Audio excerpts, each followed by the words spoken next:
Graça e paz, igreja. Eu acho que pode melhorar, hein? Graça e paz, igreja. Querida, abra sua Bíblia comigo no Evangelho de Jesus, conforme Mateus. Mateus, capítulo de número 13.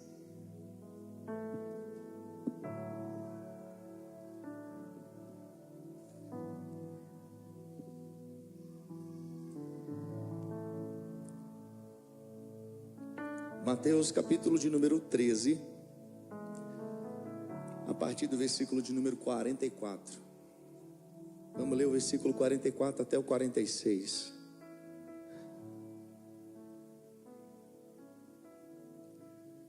Diz assim a palavra de Deus, querida. Mateus, capítulo 13, versículo 44 até o 46. O reino dos céus é semelhante a um tesouro oculto no campo, o qual certo homem, tendo achado, escondeu. E transbordante de alegria vai, vende tudo que tem e compra aquele campo. O reino dos céus é também semelhante a um que negocia e procura boas pérolas. E tendo achado uma pérola de grande valor, vende tudo o que possui e a compra. Amém? Querido, eu quero que você fique comigo aqui nessa noite. Não se dispersa. Eu começo assim, falando um pouquinho mais tranquilo. Aí depois parece que a gente transforma, mas fique em paz que eu estou aqui ainda, amém? Querido, hoje nós vamos falar então. Nós como líderes, nós temos que entender e aprender a ver o movimento que Deus está falando com a igreja. E o que o Senhor está falando com a igreja esses dias, queridos? Então o Senhor, Ele me trouxe uma palavra que nós vamos falar hoje sobre o preço do discipulado de Jesus. Nós vamos falar sobre qual é o preço que nós pagamos. Você vai entender que você não pagou nada, né, Léo? Qual é o preço do discipulado de Jesus? Querido, e para a gente entrar nisso, eu quero falar para vocês antes sobre a graça. Mas para a gente falar da graça, nós precisamos também falar da lei, porque estão intimamente ligadas, uma coisa na outra. A graça e a lei estão ligados, querido. E eu quero falar para você que o motivo de nós sermos salvos, isso aqui é a escola dominical, é pela graça de Deus. Correto, querido? Fala assim: nós somos salvos pela graça de Deus. Querido, e isso não vem de nós. Isso não tem nenhum valor em nós. Algo que Deus olhou para nós e falou assim: cara, esse cara é tão top que eu vou salvar ele. É a graça, a grosso modo, mais simples possível. É de fato favor imerecido. Mas não é só isso, querido. Então a graça é o motivo de nós sermos salvos, querido. Mas para a gente falar da graça, igual eu disse, nós precisamos falar da lei. Nós conhecemos como Pentateuco, os 5 primeiros livros da Bíblia. E o povo de Israel vai chamar de Torá, mas é tudo a mesma coisa. O Pentateuco, os 5 primeiros livros da Bíblia, a lei, Torá, tudo é uma coisa só. Querido, para que serve a lei? A lei do Senhor, ela é algo que, ela veio, querido, para auxiliar o homem. Só que a lei chegou um momento que ela já não cumpria mais esse papel. Eu gosto de um exemplo. Eu mesmo que inventei esse exemplo, meu batera. A lei era como se a lei ela olhasse para cima de um monte bem distante, e a lei falasse para você assim, ó: você precisa ir no topo daquele monte. Isso é a lei. Ela te mostra o caminho, mas ela não te fala como chegar até lá. A graça, ela entra, ela te pega pela mão e te conduz ao alto daquele monte. Então, a lei, ela te mostra, querido, só o quanto pecador nós somos, e nós não somos dignos de nada. É só para isso que serve a lei. A lei só olha para nós e ela mostra o quanto nós somos pobres, miseráveis e dependentes de Jesus. É só para isso que serve a lei. Só que o que acontecia no Antigo Testamento? Criou-se uma redoma, uma proteção em volta da lei, que a lei ela começou a ficar mais importante do que o dono da lei, do que quem deu a lei de fato. Porque sabe o que o judeu fazia? Vou dar um exemplo aqui, meio simples. Vamos supor que era errado se eu tocasse nesse pedestal aqui, se eu encostasse nele é errado. Aí sabe o que a lei colocava? A lei falava o seguinte: é proibido tocar nesse pedestal. Só que aí a lei colocava um jugo a mais. Na verdade, é proibido subir no púlpito. Ah não, na verdade, você não pode passar dessas cadeiras para frente. Ah não, na verdade, você não pode entrar naquela porta. Ou seja, o jugo da lei era muito alto. Era muito pesado o jugo. Na verdade, o problema era, não podia tocar aqui. Mas por causa disso foi criado vários outros problemas. E a lei, querido, a Bíblia vai dizer que a lei ela estava enferma. A lei já não resolvia o problema. Aí Jesus ele entra na história. Jesus ele vem como a graça, no exemplo que eu dei, ele nos pega pela mão e nos conduz aonde a lei não é capaz de nos levar. Você está aqui comigo, querido? Eu preciso que você entenda isso, querido, só para que a gente entre de fato no preço do discipulado de Jesus. Querido, a lei ela não é só 10 mandamentos. Não, dentro da lei existiam 613 mandamentos, que mais tarde foram resumidos, não reduzidos, foram resumidos em 10. E quando Jesus chega, ele reduz em 2. E Jesus ele diz assim, respondeu Jesus, Mateus 22: amarás o Senhor teu Deus de todo o teu coração, de toda a tua alma, de todo o teu entendimento. Este é o grande e primeiro mandamento. E o segundo, semelhante a esse, é: amarás ao teu próximo como a ti mesmo. Desses 2 mandamentos dependem toda a lei e os profetas. Você está aqui comigo, querido? A Bíblia vai dizer em Hebreus capítulo 7, versículo 12, que quando se muda o sacerdócio, há necessidade de mudança de lei. A lei ela não foi anulada. E hoje, querido, infelizmente o que nós vemos aos profetas do púlpito, querido, quem está com o microfone na mão é que tem o poder. Quem está com o microfone na mão é quem tem a palavra para falar. E o que nós temos ouvido hoje, infelizmente, é que ouvimos o evangelho chamado evangelho da hipergraça de Deus. Querido, se a gente for falar teologicamente, nem tem como a graça ser hiper, porque ela já é hiper. Porque a Bíblia diz que aonde abundou o pecado, superabundou a graça de Deus. Então a graça ela já é hiper. Só que as pessoas querem colocar algo a mais ainda. A graça ela é a mais do que ela é. Só que esse colocar a graça como a hipergraça, aí está o problema. É dizer que você pode chegar a Jesus como você está. De fato, isso é real.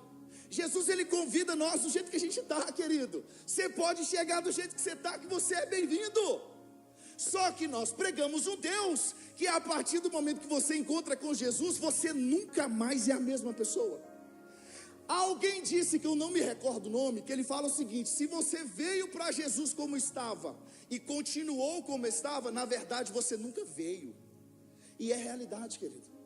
Querido, então eu quero que você entenda que a graça não é como se diz, uma dádiva, uma liberação para o pecado. Não, querido. Nós podemos falar da graça bem profundamente uma outra oportunidade. Mas eu queria só que você entendesse essa primeira introdução do que é graça, o que é lei.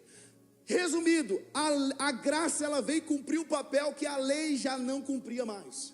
A lei ela só serviu, querido, para te mostrar o quão pecador você é, e quanto você necessita de Deus, e quanto você não pode fazer nada por você. Você está aqui, querido, comigo? Fala com o irmão do seu lado. O evangelho de Jesus vai te custar tudo. E eu vou explicar isso, querido. Amém? Querido, a partir daqui agora, nós vamos entrar de fato no preço do discipulado de Jesus.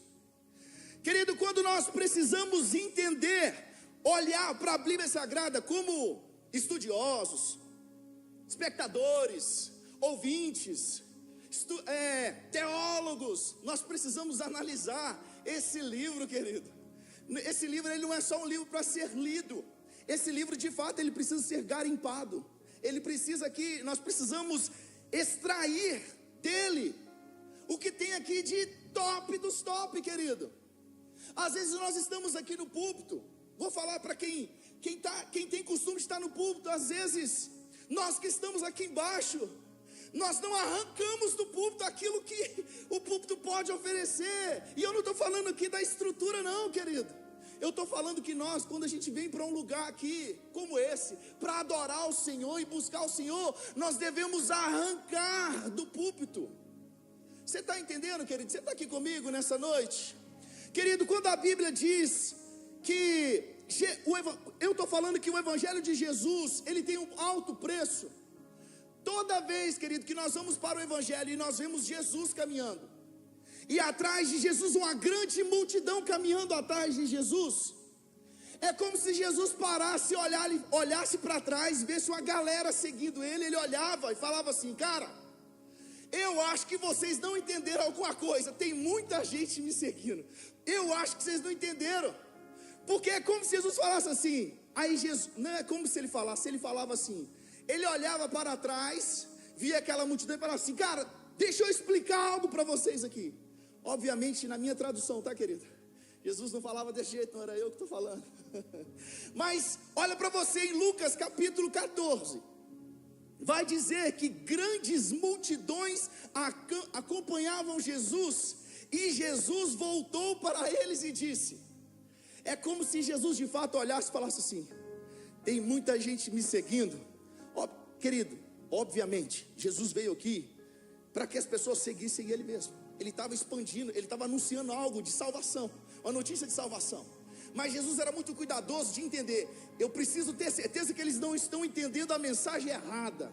Aí Jesus olha para trás e fala assim: cara, se alguém quiser me seguir e não aborrecer pai e mãe, não é digno de mim.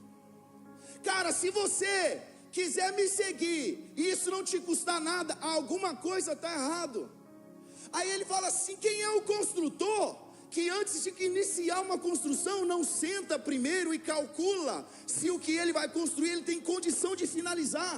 Porque se ele não finalizar, as pessoas vão zombar dele. Aí Jesus está falando assim: cara, tem um preço para me seguir, mas vocês estão entendendo isso certo? Cara, eu vou dar um exemplo aqui de Pedro. A Pedro começou a falar de Pedro aqui no domingo. Outro dia nós vamos falar de Pedro, mas só um exemplo. Vocês lembram o episódio onde Jesus ele foi capturado? Pedro e João, os discípulos dispersaram, só que Pedro e João começaram a acompanhar Jesus de longe. Era como se Jesus estivesse lá e eles daqui acompanhavam de longe. Aí a Bíblia vai dizer que a pessoa que tomava conta da porta ali onde Jesus entrou, essa pessoa conhecia João. Era conhecido de João.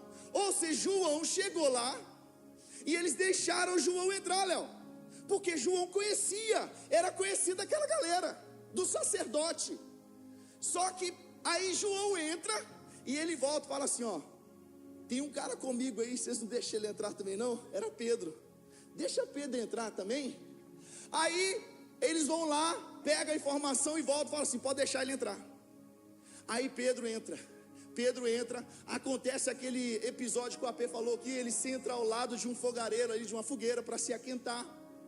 Só que olha o preço de seguir a Jesus, que Pedro não colocou na conta, cara. Quando ele entrou lá dentro, ele só estava sendo um seguidor de Jesus, só indo atrás para ver o que ia acontecer. Chegou lá dentro, o cara olhou para ele: você é um deles? Ele falou: eu não sou um deles. Nós sabemos a história, querido. Por 3 vezes ele negou Jesus, e na última ele chegou a praguejar. Ele xingou dizendo que não conhecia Jesus. Mas se Pedro tivesse colocado na balança, querido, ele nem tinha entrado naquela porta. Só que ele foi seguindo o fluxo, ou seja, foi atrás de João: deixa eu ver o que vai dar. E entrou lá dentro, ele foi reconhecido, e as pessoas falaram: você é um deles, você fala como ele. Querido, e a nossa vida às vezes é assim, cara.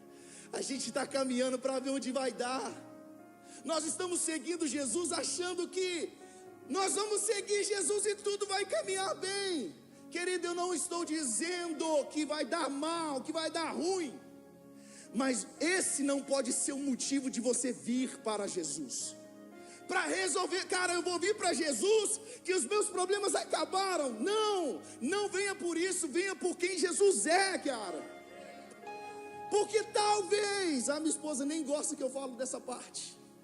Porque talvez você estava com a família alinhada, trabalho alinhado, os filhos alinhados, você começa a servir a Jesus. Você entrega a sua vida para Jesus, naquela semana você passa uma tribulação terrível no trabalho, você perde o contrato, seus filhos começam a dar trabalho, aí você fala assim: que problemão que eu causei, só vou entregar minha vida para Jesus e agora está tudo dando errado. E aí volta no que o AP disse esses dias, cara, o diabo sempre esteve lá te tentando, só que você era tão ninguém, que ele não estava nem aí para você. Você era tão aquele cara que não faz sentido nenhum, que ele olhava para você e falava assim: esse cara aí é igual a pela. Eu não sei se eu falei isso a primeira vez aqui. O cara tá jogando bola, fala assim: deixa que o Alan marca ele. O Alan, que Alan? O alambrado. Porque o cara não faz problema nenhum no futebol. O cara briga com a bola. Aí ninguém marca o cara, porque se ele tiver com a bola ele vai arrumar um problema. Nós, queridos, sem Deus e sem propósito, somos o cara que o diabo não preocupa. Nós somos esse cara que o diabo olha e fala assim: esse aí, preocupa com ele não, que ele não me traz problema nenhum. Querido, eu quero que você entenda que servir a Jesus vai custar algo para nós. João, ele vai dizer no Evangelho de João, capítulo 6, de que Jesus, ele dá um sermão pesado e a galera vai toda embora. Fica só os discípulos. Aí Jesus olha para os discípulos e fala assim: vocês não querem ir embora também não? Vão, segue a galera aí. Ele falou assim, aí Pedro toma a palavra: Senhor, para onde iremos? Só tu tens as palavras de vida eterna, e nós sabemos que tu és o Cristo. Cara, mas o que eu quero te mostrar aqui, cara, é que nesse momento ali, ó, quando Jesus ele deu um sermão duro, as pessoas que estavam olhando para Jesus falavam assim: esse sermão, quem é que pode ouvir? É um sermão muito duro. Porque Jesus começou a dar uma pancada. Jesus falou assim: ó, os seus pais, eles comeram no deserto, mas voltaram a ter fome. Os seus pais foram sustentados, mas eles voltaram a ter fome. Mas quem comer do meu sangue, comer da minha carne, beber do meu sangue, esse nunca mais vai ter fome ou sede. Jesus começa com um discurso muito duro, e aquela galera vai toda embora. Aí, mas Jesus, por que esse discurso? Porque num dia anterior, Jesus tinha dado comida para todo mundo. Aí no outro dia estava todo mundo atrás de Jesus. Não era por quem Jesus era pelo que ele tinha feito no dia anterior. Aí Jesus fala assim: cara, vocês estão atrás de mim, não é porque eu sou, é pelo que eu te dei ontem. É pelo pão que vocês comeram ontem, por isso que vocês estão atrás de mim. Aí Jesus ele dá esse discurso pesado. Querido, o que isso tem a ver com a graça? O que isso tem a ver com a lei? Eu vou falar algumas coisas aqui. Tempos atrás eu citava o nome de quem era, né? Mas agora eu já não posso citar mais. A evidência é maior agora. Querido, olha algumas coisas que a gente escuta por aí. Deus, ele não está no controle de tudo. Não existe ira em Deus, porque ele já despejou toda a ira em Jesus. Não sobrou ira para nós. Parece coisinha de uma criança falando, mas é um pastor falando isso aqui. Eu não vou falar o nome dele não, mas talvez você vai entender. Vai dizer que nós não devemos pregar arrependimento, porque a Bíblia diz que nós somos ministros não somos ministros de arrependimento, nós somos ministros de reconciliação. Não entendi. Aí esse mesmo camarada diz que Jesus na eternidade estava lá, e quando Eva come do fruto, Jesus olha para Deus e a Trindade fala assim: Adão também vai comer desse fruto. Aí Deus pergunta para ele assim: por que você está falando isso? Aí Jesus responde: porque se eu tivesse no lugar de Adão, eu também comeria o fruto. Querido, na teoria tudo é muito lindo, porque ele explicou por que ele falou isso. Você fala assim, meu Deus, o cara é louco. Mas aí na hora da explicação, a igreja ficou cheia. Sabe qual que era a explicação? Imagina a sua amada, a sua noiva, ela cai na lama. Para você resgatar ela, você precisa se sujar, entrar dentro da lama para resgatar a sua noiva. Aí ele usou isso de exemplo que Jesus comeria, porque o homem se sujou e Jesus se sujaria na lama para resgatar a noiva. Aí na hora que ele falou isso, a igreja veio ao chão quase, na glória. Mas querido, isso não funciona com Jesus, sabe por quê?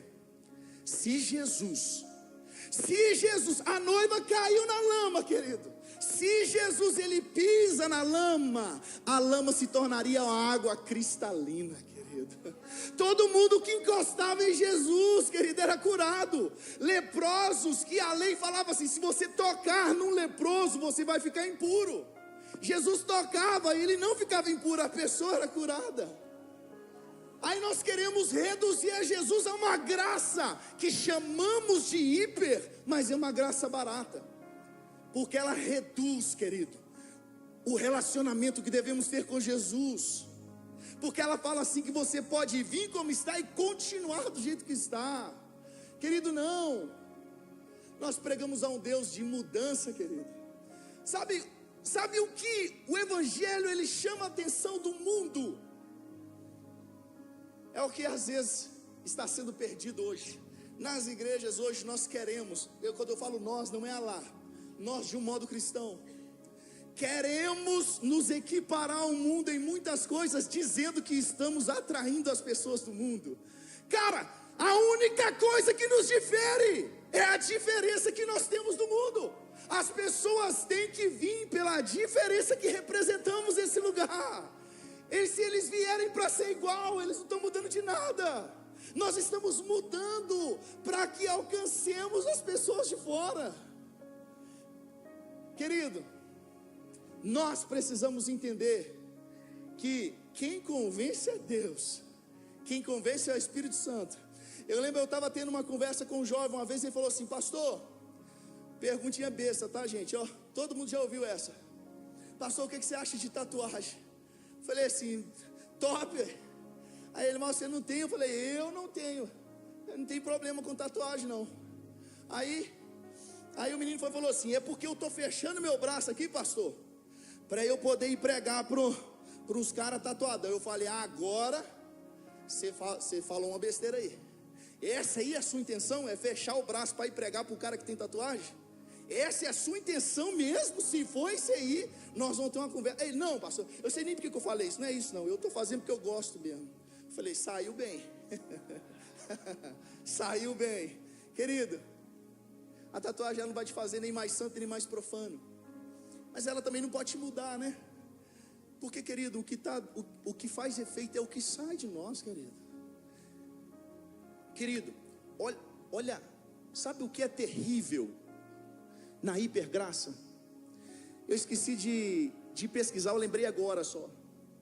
Mas alguns grandes homens de Deus, eles falavam assim que antes de a gente apresentar o quanto Deus é misericordioso para te resgatar, primeiro nós precisamos aprender a declarar a justiça de Deus e o quão justo Ele é e quão juiz Ele é.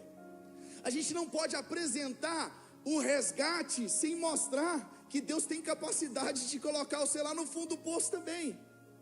Porque senão ficamos pregando só um Deus que resgata, um Deus que ama. Aí vem aquelas pessoas que falam assim, mas Deus é amor, Ele é amor, querido. Ele ama.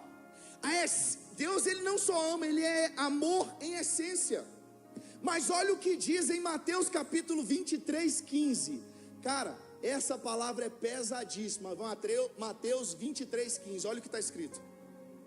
Ai de vós, escribas e fariseus, hipócritas, porque percorreis o mar e a terra para fazer um prosélito, e uma vez feito, o tornais filho do inferno 2 vezes mais do que vós.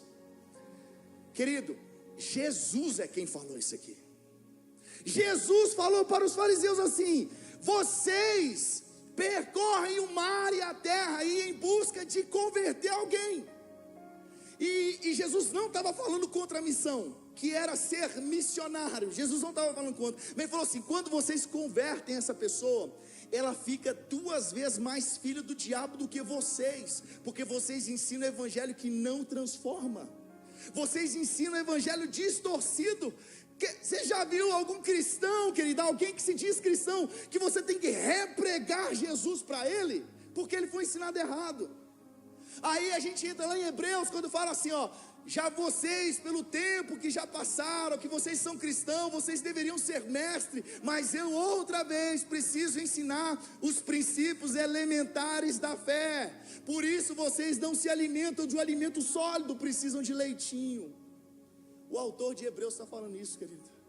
E sabe por que isso acontece? Porque algumas pessoas, elas foram apresentadas ao evangelho de Jesus, mas um evangelho distorcido. Aí você tem que arrancar esse evangelho distorcido e colocar o evangelho de verdade. Mas isso é muito mais difícil de você ganhar alguém, cara. É muito mais difícil, porque as pessoas já estão cheias de defesa contra você mesmo, contra o evangelho da verdade. Querido, um dia, é o mesmo camarada das frases que eu acabei de falar.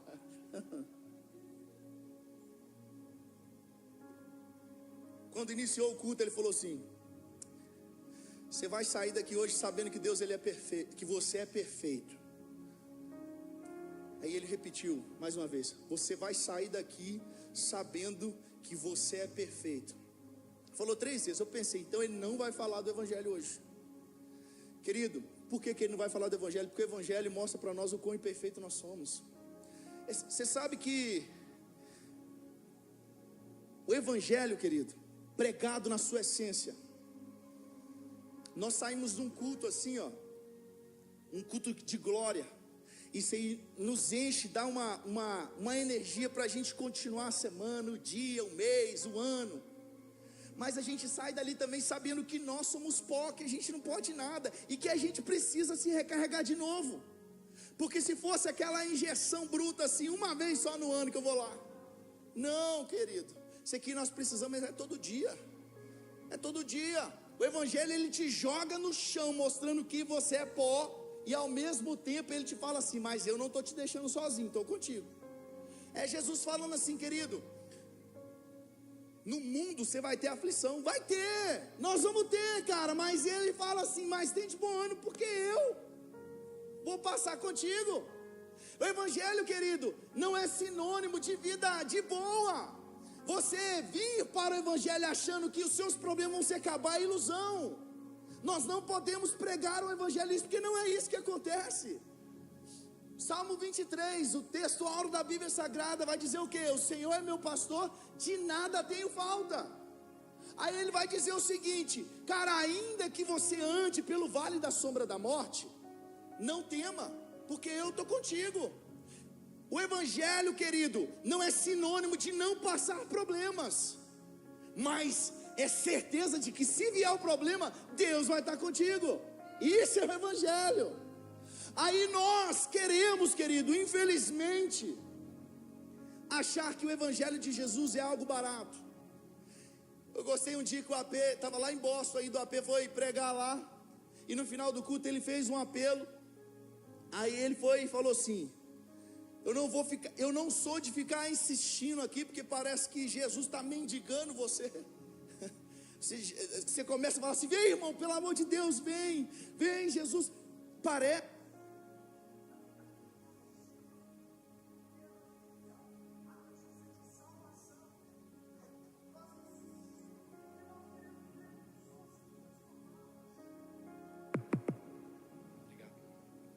Nós insistimos mesmo, porque queremos pessoas sendo transformadas.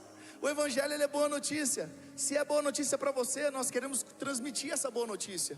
Mas quando o AP ele disse assim: eu não gosto muito de insistir, porque parece que a gente está mendigando. E de fato, até a expressão que a gente usa, fala assim: eu aceitei Jesus. Até isso, se a gente olhar, a gente precisa mudar. Porque é Ele que nos aceitou, querido. Não somos nós que aceitamos, é Ele quem nos aceita. Quando você entrega a sua vida, você está falando assim: eu aceito, e eu entrego o controle da minha vida em tuas mãos. Não é assim, ó, eu aceito o Senhor, tá? Ó, eu vou. É como se a gente falasse para Deus: eu te aceito do jeito que você é. Não, Ele é quem nos aceitou, querido. Querido, em Filipenses, aliás, em 1 Coríntios capítulo 4, versículo 1 e 2 vai dizer o seguinte: assim pois, importa que os homens nos considerem como ministros de Cristo e dispenseiros do mistério de Deus. Ora, presta atenção, querido, ora, além disso, o que se requer dos dispenseiros é que cada um deles seja encontrado fiel. Deixa eu te dizer algo. Quando nós falamos da palavra ministro, na nossa realidade hoje, de Brasil, ministro é uma posição no governo, né? De alto escalão, os ministros aí, né? Tem os ministros da Suprema Corte também, né? Misericórdia. Tá queimado em nome de Jesus. Mas quando nós falamos de ministros, ministro é um cargo de alta patente. Só que quando nós vamos para o grego, querido, esse ministros que Paulo está dizendo é diferente. Aqui está falando Rui Pereta, que é escrito no grego, chama-se Rui Pereta, que significa o trabalhador da menor classe possível, que com trabalho escravo. Quem eram os ministros que Paulo está dizendo?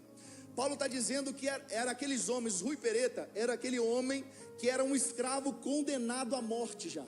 Só que os donos pegavam eles, colocavam nos porões do navio, para que eles acendessem o fogo ou remassem manualmente.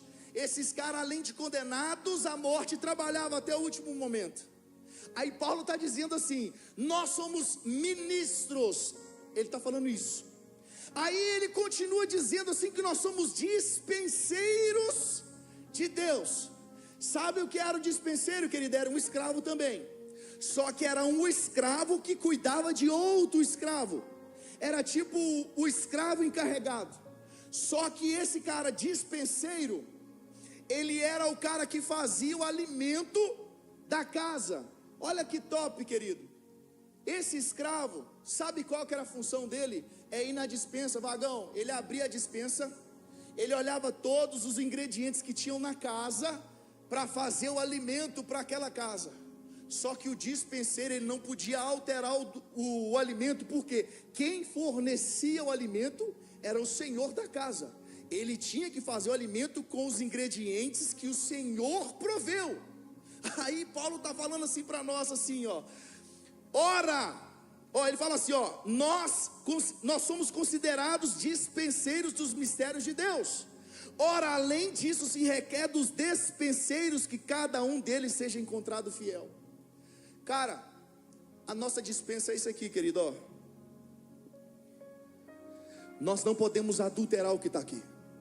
Nós não podemos oferecer de alimento algo que não esteja aqui provido pelo Senhor da casa. Nós precisamos pegar os ingredientes que está aqui e fazer o alimento para a casa. Nós não podemos adulterar o alimento, porque quem provê o alimento é o Senhor, é o dono da casa. E quando nós entendemos que o provedor é Ele está dizendo: se acabar, a responsabilidade é minha de suprir novamente. Querido, se você entender isso, nada mais vai te ofender. Nada mais vai te ofender, cara. Ah, pastor, eu acho que aqui não tem isso, viu, apóstolo? Deus abençoe que não tem, né? Eu vou saber daqui uns dias ainda, né? Mas não vai ter, não. Ah, pastor, fulano passou por mim, nem me cumprimentou. Coisa, pra mim é coisa boba demais, que não importa com isso aí não, sabe? Às vezes não me viu, ué. E se na próxima não vê, vá você e você cumprimente. Não te cumprimentou dessa vez, não te cumprimentou da segunda, então você vai lá e cumprimenta e resolve o problema. Querido, nós precisamos, cara, entender que nós somos uma família. Se nós não temos comunhão aqui, como que vamos ter comunhão pela eternidade, cara? Nós não temos nós não gastamos tempo com Deus aqui, queremos morar com Ele na eternidade, não faz sentido, a conta não fecha. Você está entendendo, querido? Querido, se você está entendendo, aplauda ao Senhor, só para eu saber que você está aqui, em nome de Jesus. Querido, e nós estamos falando aqui, agora, de Paulo que escreveu a carta à igreja de Corinto. E Paulo, ele poderia ser um cara assim que Paulo está considerando como um ministro, um trabalhador da menor classe, um escravo condenado. Ele está se comparando. Mas olha quem era Paulo. Filipenses capítulo 3, ele vai dizer quem era ele. Olha assim, ele fala assim, bem, eu poderia confiar também na carne. Se qualquer outro pensa que pode confiar na carne, eu ainda mais, porque eu fui circuncidado ao 8º dia, sou da linhagem de Israel, da tribo de Benjamim, hebreu de hebreus, quanto à lei sou fariseu, quanto ao zelo perseguidor da igreja, quanto à justiça que há na lei eu sou irrepreensível. Mas olha o que ele diz: mas o que para mim era lucro eu considerei perda por causa de Cristo. Se de veras considero tudo como perda por causa da sublimidade do conhecimento de Cristo Jesus meu Senhor, por amor do qual perdi todas as coisas e considero como refúgio para ganhar a Cristo e ser achado nele. Querido, deixa eu te dizer, o que Deus confia nas suas mãos não é pelo que você tem no banco, não é pelo o tanto de like ou de visualização ou de seguidor, o tão influente você é, não. O que Deus confia nas tuas mãos é pelo tanto de intimidade e relacionamento que você tem com Ele. A Bíblia diz que naquele dia alguns vão chegar diante de Deus e falar assim: mas em teu nome nós fizemos prodígios, sinais, expulsamos demônios. E Jesus vai dizer: apartai-vos de mim para o fogo eterno, porque eu nunca vos conheci. Querido, como assim nunca conheceu? Obviamente Jesus conheceu eles, mas quando está falando ali de conhecimento, está falando de relacionamento. Jesus está falando assim: eu até sei o que vocês fizeram em meu nome, mas nós nunca tivemos relacionamento. Querido, isso é algo que nós precisamos entender. Um dia alguém falou assim: pastor, por que tem um monte de cara pregando umas coisas loucas para a igreja, umas heresias destruidoras, querido? Querido, heresia é um problema para a igreja. Por isso, olha, querido, o apóstolo tem certeza absoluta que ele faz isso. Não podemos chamar qualquer pessoa e colocar no púlpito da igreja para dar uma palavra.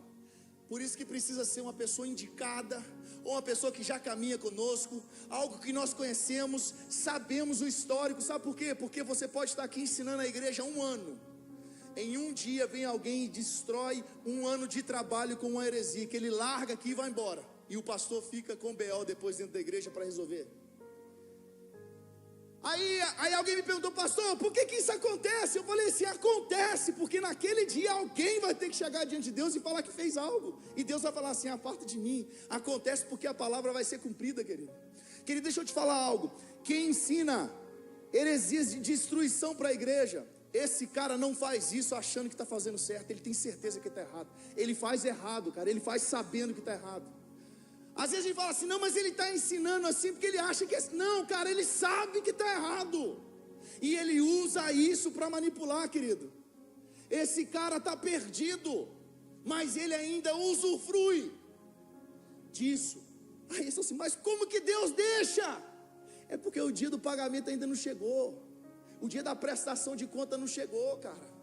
Por que Deus deixa? Porque hoje não é o dia de prestação de conta, esse dia ainda vai chegar. Querido, nós precisamos entender que evangelho não é brincadeira, cara. Evangelho não é contozinho, não. Querido, olha para você ver. 2 Coríntios capítulo 5, 17 diz assim: e assim, se alguém está em Cristo, é nova criatura, as coisas antigas já passaram, eis que se fizeram novas todas as coisas. Gálatas 2:20, logo já não sou eu quem vive, mas Cristo vive em mim, e esse viver que agora tenho na carne, vivo pela fé no Filho de Deus que me amou e a si mesmo se entregou por mim. Querido, nós vivemos em um tempo, infelizmente, onde nós trocamos Jesus por alguns minutos de prazer. Trocamos Jesus por uma série na Netflix. Já viu Grey's Anatomy 2 vezes, 52 temporadas. Nem sei quantas temporadas teve, eu sei que é bastante. Mais de 10 eu não tenho ideia quantas que é não. E, querido, eu não estou falando que você não pode ver não, porque eu assisto, eu gosto. Vem cá, a gente gosta. Mas a partir do momento que qualquer coisa, querido, qualquer coisa que te tirar da essência de buscar a Deus, tomar o seu tempo que você deveria ter com Deus, isso é um ídolo na sua vida. E nós vamos prestar conta disso, cara. Todas as palavras que saem da nossa boca, nós vamos dar prestação de conta sobre isso, querido. Você entende a seriedade que é que a gente está aqui? Você entende a seriedade que é servir a Jesus? Você entende a seriedade que é as pessoas olharem para você e falar assim: se ser cristão é ser igual ao pastor Tiesco, será que é isso que eu quero para a minha vida mesmo? Você já entendeu essa seriedade, querido? Meu Deus e meu Pai. Querido, olha para você ver. As pessoas, a gente às vezes pensa assim: pastor, então, o que você está falando aí, eu tenho que abrir mão das coisas, abrir mão do meu trabalho. Não, querido. Quando Jesus está falando assim, aquele que não deixar pai e mãe, aquele que não aborrecer a sua família, Jesus está falando assim: abandone a sua família, abandone o seu pai, a sua mãe. Não está falando isso. Não tá, porque ali, cara, quando Jesus chamou alguns para seguirem a Ele, as pessoas falaram assim: Senhor, mas deixa primeiro eu ir sepultar os meus pais, deixa primeiro eu curtir a velhice dos meus pais, tipo isso. Ali, sabe o que estava dizendo? No entendimento do judeu era: eu vou gastar os meus dias com os meus pais, meus familiares, até que eles fiquem idosos e eles partam, eles vão embora. Aí sim, se sobrar tempo, eu volto para seguir o Senhor. Aí Jesus fala assim: quem não aborrecer pai e mãe, não é digno de mim. Aquele que colocar a mão no arado e abrir mão disso, querido, e olhar para trás, não é digno de mim. Jesus está falando isso, cara. Um amigo meu uma vez, ele falou comigo assim: nós vamos pregar disso aqui um dia ainda. Preguei lá no São João do Oriente, isso há 2 semanas atrás, uma palavra que fala sobre Jesus. Quem é Jesus? E essa palavra, eu lembro que o que me motivou a fazer essa pregação foi um amigo que eu tinha na internet. Eu nunca vi esse cara pessoalmente. Nós fizemos uma amizade uns 20 anos atrás, num jogo online de computador, e nós viramos bons amigos sem se ver. Ele mora lá em São Paulo, eu nunca vi ele. Aí um dia ele conversando comigo falou assim: pastor, eu já era pastor já, mas a nossa amizade era de muito tempo, de 20 anos atrás. Aí ele: pastor, Jesus, o que você tem, o que você acredita sobre Jesus? Ele é Deus, ele é santo, ele fez umas perguntas sobre Jesus. Aí a minha resposta para ele, eu vou falar da minha resposta quando a gente pregar sobre isso aqui, viu? Mas eu falei com ele assim: cara, Jesus é Deus, Ele é santo, Ele morreu na cruz para salvar você, para salvar mim. Aí eu falei que a Bíblia é a palavra de Deus e tal. Ele falou assim: então por que os cristãos negam Jesus dia após dia, todos os dias? Aí eu falei com ele assim: boa pergunta. Eu falei: querido, e ele só estava querendo entender que tipo de evangelho que nós vivemos, que falamos de Jesus e não seguimos Ele, né? Outro dia tinha um... Falar é fácil. Teve um dia, outro dia, talvez algum de vocês viram um cara que é humorista, o cara falando da Bíblia. Não sei se vocês viram, o cara estava num show de humor, e o cara falou assim: a Bíblia, isso aqui então é um manual para a vida toda, aqui está tudo que vocês acreditam, e tá, saídas para a vida, aqui está tudo que vocês acreditam sobre a vida eterna, o que vai acontecer depois que vocês morrer, o Deus que vocês servem, a tudo que vocês acreditam como princípios cristãos está aqui. Aí assim é ele, e você não lê? Um cara que é ateu, que faz stand-up, o cara falou, de comédia, ele falou assim: o cristão tem tudo que ele precisa, está ali. A resposta para a vida dele está ali, tudo que ele acredita, e ele não leu o livro. Aí eu falei assim: meu Deus, precisa vir um cara ateu e falar isso com a gente. Querido, Jesus, agora eu vou voltar na palavra que eu li no início, que a gente já vai caminhar para encerrar, amém, querido? Eu iniciei lendo aqui Mateus capítulo 13, versículo 44 até o 46, que diz assim: ó, o reino dos céus é semelhante a um tesouro oculto no campo, o qual certo homem, tendo achado, escondeu, e transbordante de alegria vai, vende tudo que tem e compra aquele campo. O reino dos céus é também semelhante a quem negocia e procura boas pérolas, e tendo achado uma pérola de grande valor, ele vende tudo que possuía e comprava. Cara, Jesus, ele põe à prova todo mundo que quer seguir a ele. Quando nós vemos nos evangelhos, fala assim: indo ele fora do caminho, alguém disse: seguir-te-ei para onde fores. Jesus disse: as raposas têm covis, as aves do céu ninho, mas o filho do homem não tem onde reclinar a cabeça. O outro disse assim: segue-me. Ele porém respondeu: permita-me primeiro ir sepultar o meu pai.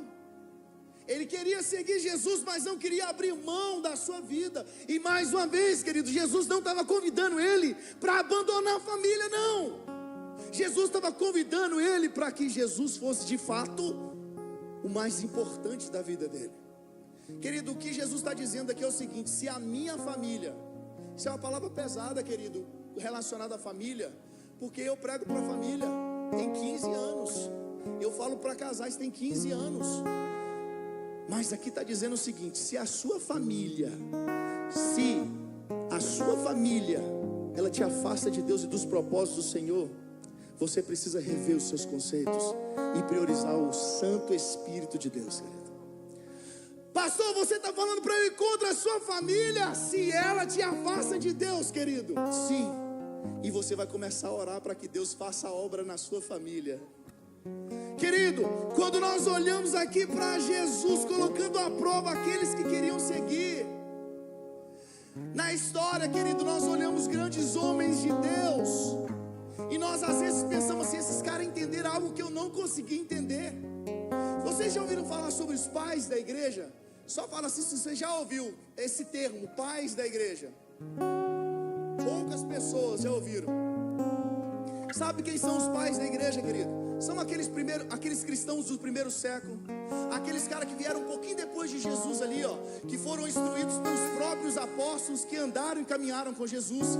Esses caras não foram eles que inventaram as doutrinas bíblicas, mas eles sistematizaram tudo isso. Sistematizaram a doutrina da trindade, da inerrância bíblica, tudo que a gente vê aí de teologia sistemática, teontologia, bibliologia, cristologia, tudo que termina com ia, né? Teologia sistemática. São esses camaradas que sistematizaram. Eles são os pais da igreja, no sentido de que eles que instruíram a igreja. Mas esses caras viveram algo que a gente não consegue compreender, Léo, às vezes.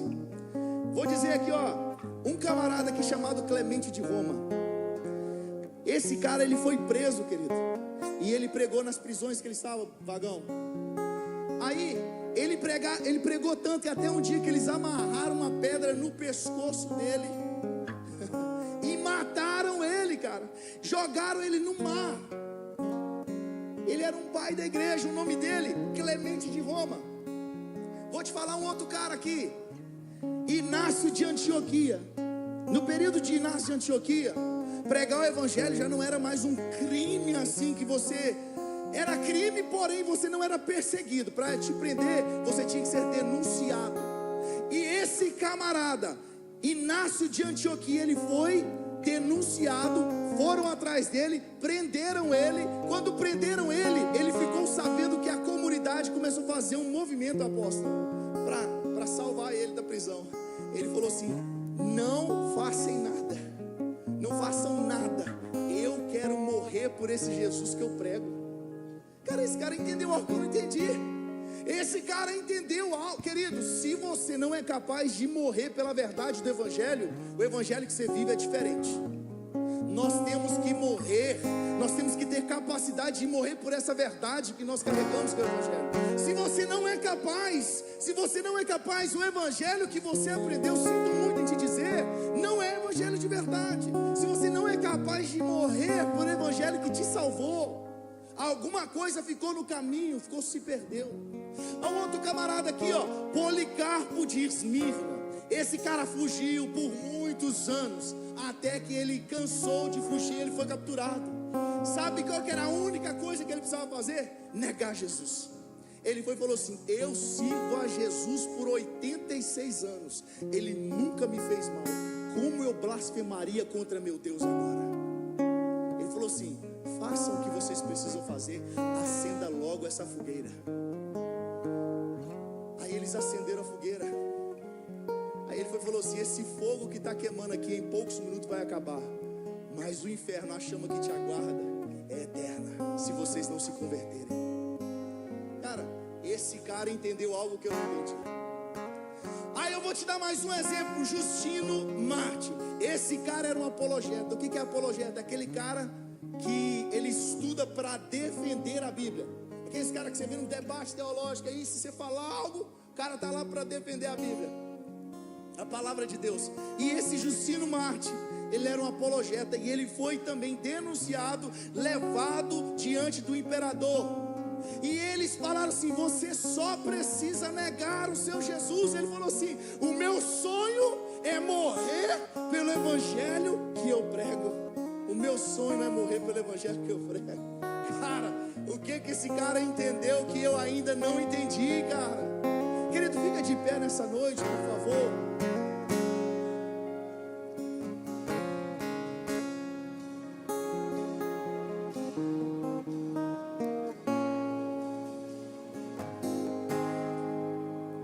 Querido, o Evangelho de Jesus, aí ele vai te custar o quê? Ele vai te custar seus relacionamentos? Ele vai te custar os seus finais de semana? Não, ele vai custar tudo. O Evangelho de Jesus vai custar tudo. E eu não estou falando de dinheiro, cara, porque a forma que você responde ao Evangelho é uma forma que mostra como você vai viver toda a sua vida. A forma como que você vive é de acordo com a forma que você respondeu ao Evangelho de Jesus, cara. Se você não vive por Jesus, você ainda não entendeu o que é renúncia. Ah, pastor, então eu não vi nada de vantagem de seguir Jesus, eu só vi que é difícil. Eu só vi que talvez a minha vida vai estar de boa, e se eu aceitar Jesus, ou se Ele me resgatar, tudo vai dar errado. Querido, deixa eu te dizer, Apocalipse capítulo 22, último versículo da Bíblia, capítulo da Bíblia. Olha o que está dizendo: aquele que dá testemunho dessas coisas diz: certamente venho sem demora. Amém. Vem, Senhor Jesus. Jesus, querido, Ele não prometeu facilidade. Nunca. O Evangelho de Jesus nunca foi assim: vem, que você vai ter tudo. Nunca foi ensinado e prometido isso por Jesus. Quem promete isso somos nós, erradamente. Jesus nunca prometeu isso, mas Ele prometeu estar conosco todos os dias até a consumação dos séculos. Querido, o convite continua de pé para você, cara. Cara, Jesus, Ele está aqui, querido, e Ele continua com as mãos abertas para te salvar nessa noite. Querido, quando nós olhamos para o Evangelho, o discipulado de Jesus, ele vai te custar tudo, mas vai valer tudo também, querido. Vai valer tudo, porque Jesus, Ele é a pérola de grande valor. Ele é o tesouro de grande valor. Ele é aquele, querido, que saiu da glória para te resgatar. Cara, você precisa de Jesus, Ele não precisa de nós. Jesus estava, querido, na eternidade. E ele decidiu sair do local dele, querido, e morrer por você. Jesus precisava disso? Não, querido, mas ele te escolheu. Querida, adore ao Senhor nessa noite.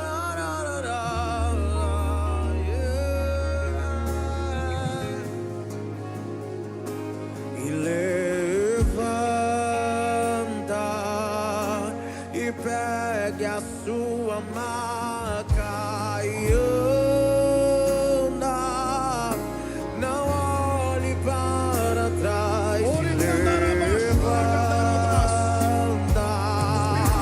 e pegue a sua querido, louve ao Senhor nessa noite em nome de Jesus. Louva, querido.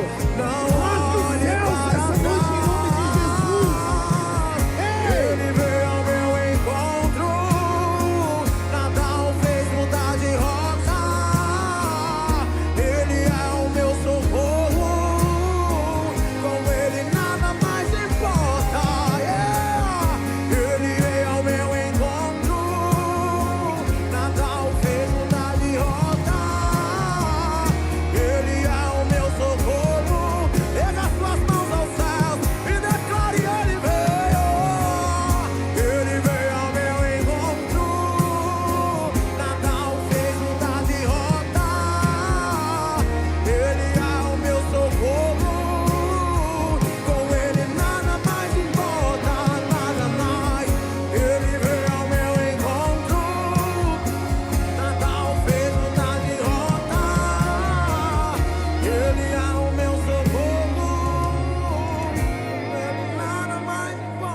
Querido, o tesouro escondido é Jesus. A pérola de grande valor é Jesus. E quando você encontra Jesus, querido, você vende tudo que você tem. E eu não estou falando de dinheiro, cara. Você abre a mão de tudo por prazer, de vontade de estar com Jesus. Querido, nós somos os escravos da orelha furada. Aquele escravo que é livre para deixar o seu Senhor, mas nós escolhemos estar com Ele, porque estar com Ele é maravilhoso, estar com Ele é poderoso. Querido, hoje o convite é: entrega tudo nas mãos do Senhor. Entrega os seus sonhos, entregue as suas fraquezas, entregue aquilo que te afasta dele, cara. Hoje o convite é: entrega a sua vida para Jesus, para viver uma vida que só Jesus pode te dar. Querido, ore em línguas aí, querido. Atraia os céus. O culto está acabando, mas você ainda pode oferecer algo ao Senhor.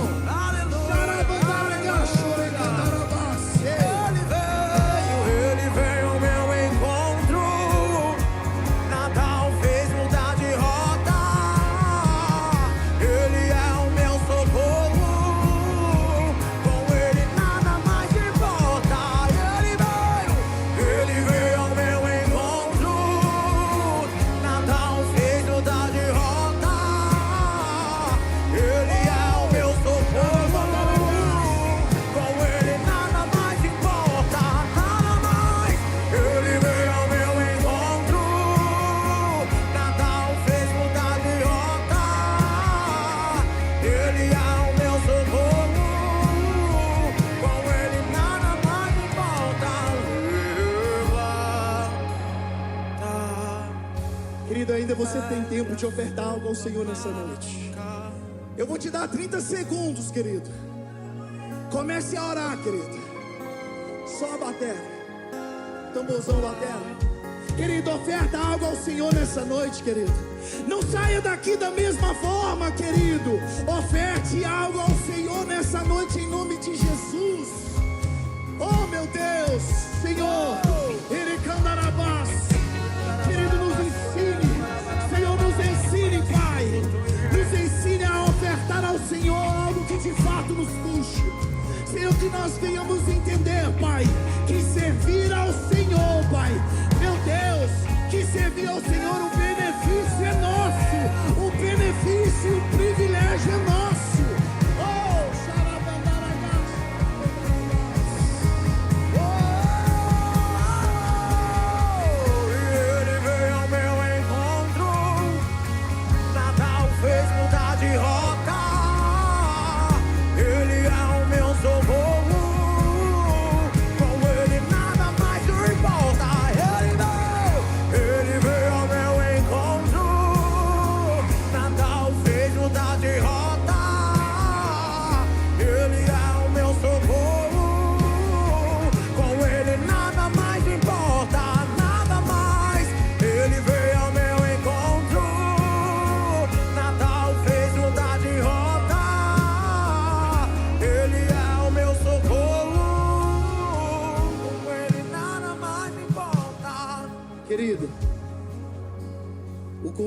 nessa noite, querido, é negar a si mesmo, é negar as suas vontades, tomar a tua cruz, querido, e seguir a Jesus. E esse convite, querido, não é para os fracos, não. Isso aí é para os rendidos a Jesus. Querido, nós precisamos de Jesus para tudo. O AP falou de uma oração aqui que ele faz há muitos anos: Senhor, toma cativo a minha mente. Querido, nós chegamos na igreja, não conseguimos nem ligar no trono dos céus mais, entramos e saímos, parece que nós só fomos fazer uma visita para um monte de gente no mesmo lugar. Tenha misericórdia de nós, Senhor. Que teu Espírito Santo, Pai, invada o nosso coração, Pai, e que nós venhamos entender que somos necessitados, e que o privilégio é nosso, Pai, de servir ao Senhor. O presente é nosso, Pai. Eu não faço um favor para o Senhor te servindo, Pai.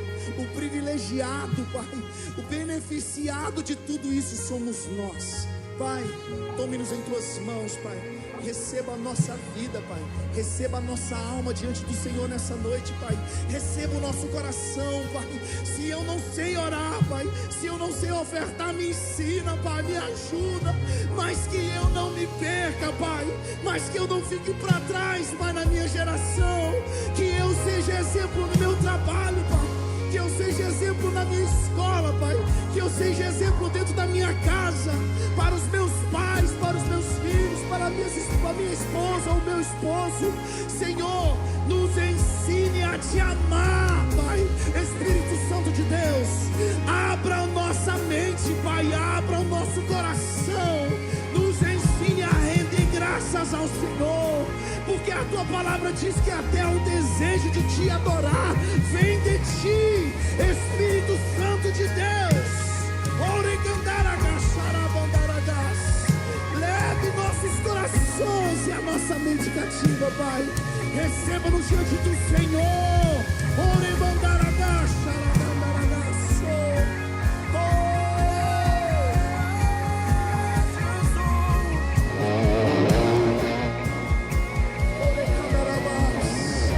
Levanta sua mão, querido, E levanta pra gente finalizar, querido. e pegue a sua maca e anda. Não olhe para trás e levanta. E pegue a sua maca e anda. Não olhe para trás. E ele veio ao meu encontro. Natal fez mudar de rota. Ele é o meu socorro.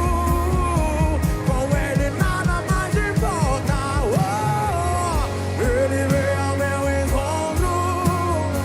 Natal fez mudar de rota. Ele é o meu socorro. Com ele nada mais importa. Ele veio ao meu encontro. Natal fez mudar de rota. Ele é o meu socorro. Com ele nada mais importa. Levanta sua mão e aplauda ao Senhor, querido, nessa noite, em nome de Jesus. Obrigado, Espírito Santo de Deus, nessa noite. Aleluia, querido. Querido, amanhã esteja conosco em oração aqui, às 19h30. E na quinta-feira não fique de fora, querido. No monte vai ser top dos top. Vai com calçado bacaninha aí. Eu esqueci, fui com tênis branco na quinta-feira. Tá encostadinho até hoje, lá tem que lavar ele. Querido, levanta sua mão. Pai querido, eu peço ao Senhor, Pai, que o Senhor dispersa nos nossos lares, Pai, assim como o Senhor nos trouxe. E eu quero pedir algo especial, Senhor, que quando a gente sair dessa porta aqui, Pai, a gente não vomite essa palavra e perca tudo isso, Pai, mas que essa palavra, Pai, ela venha ficar guardada, martelando na nossa vida, Pai, no nosso coração, na nossa mente, e que ela traga mudança no nosso entendimento, Pai, em nome de Jesus. Que o amor de Deus Pai, querido, que a graça do nosso Senhor e Salvador Jesus Cristo e a doce, sublime comunhão e consolação do Espírito Santo seja contigo, com a tua casa, com a tua família,